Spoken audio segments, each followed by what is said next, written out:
Assalamualaikum warahmatullahi wabarakatuh.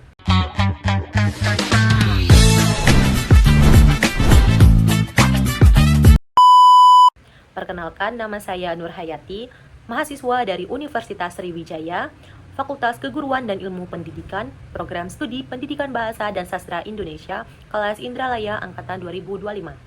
Nah, pada video kali ini saya akan menyelesaikan tugas ujian tengah semester dari mata kuliah Bahasa Indonesia yang dengan dosen pengampu Ibu Utari Rahmasiwi, SPD, MA.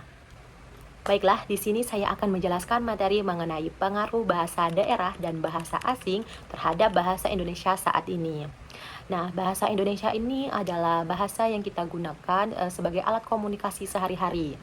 Nah, dengan adanya dengan kita menggunakan bahasa Indonesia dalam berkomunikasi, orang lain akan mengetahui apa sih yang kita ucapkan seperti itu. Nah, lalu bahasa daerah. Nah, bahasa daerah ini adalah bahasa yang pertama kali digunakan oleh seseorang yang dimana dengan kata lain itu sebagai bahasa ibu, seperti itu. Nah, lalu bahasa asing. Nah, di era globalisasi saat ini, bahasa asing ini adalah bahasa yang dimana kita bisa mengetahui informasi, ilmu pengetahuan, dan teknologi. Nah, lalu saya akan memberikan contoh nyata dari pengalaman akademik, di lingkungan akademik, maaf.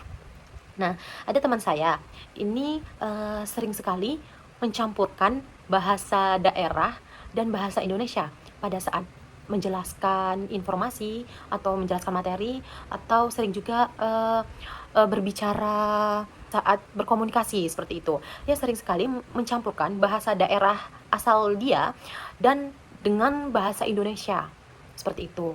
Sering sekali lupa.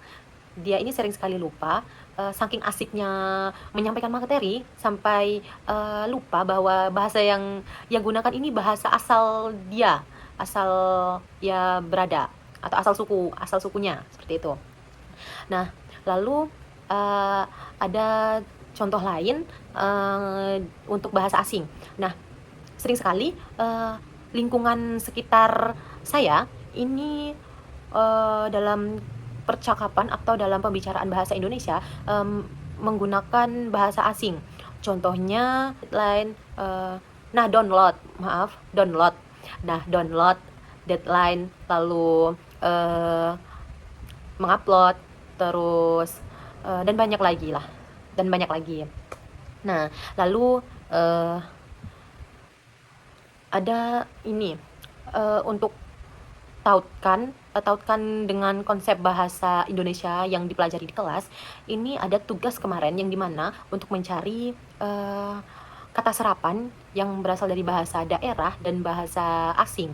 Nah, ini juga dapat saya ketahui ternyata banyak sekali bahasa Indonesia yang diserap dari bahasa daerah, dari berbagai daerah di Indonesia, dan ada juga bahasa Indonesia yang diserap dari bahasa asing. Dan itu saya temui banyak sekali ya, komunikasi kita dalam sehari-hari ini banyak sekali yang menggunakan bahasa asing yang diserap ke dalam bahasa Indonesia seperti itu. Nah, jadi itu tadi pembahasan materi yang sudah saya paparkan, yang saya jelaskan. Kurang kelebihnya saya mohon maaf, dan kepada Allah hamba mohon ampun. Saya akhiri, wassalamualaikum warahmatullahi wabarakatuh.